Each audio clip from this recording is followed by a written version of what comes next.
Gue berasal dari keluarga yang sangat sederhana, coming from a very humble family, yang benar-benar makan otak-otak sambil nunggu makanan tuh suatu privilege buat kita. Atau naik ojek yang mungkin orang bilang itu sebagai sesuatu hal yang kayak, oh gue susah gue naik ojek. Gue dulu bahkan gak mampu naik ojek, harus naik angkot. Tapi hidup bisa berubah karena keberanian.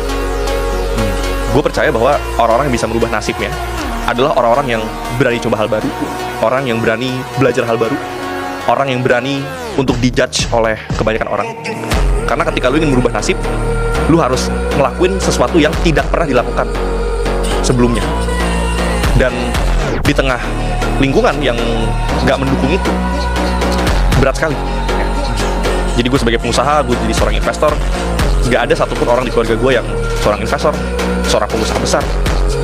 Kita selalu di framingnya adalah, oh hidup ini gak usah muluk-muluk, kita cukup jadi karyawan, kerja yang bagus, belajar setinggi-tingginya, kita dapat gaji, hidup nyaman, that's it.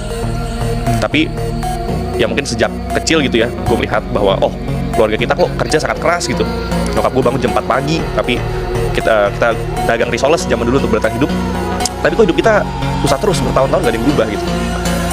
Jadi ya karena sesimpel gak ada yang berani untuk nge-break sistemnya gitu, gak ada yang berani untuk nge-break kebiasaannya. Makanya dari situ akhirnya gue menemukan quotes tersebut, Fortis Fortuna Adiuvat, kekayaan hanya berpihak pada orang pemberani, keberuntungan berpihak pada orang pemberani. Akhirnya dari situ, itu yang merubah hidup gue, dan gue pengen share filosofi itu untuk banyak orang juga.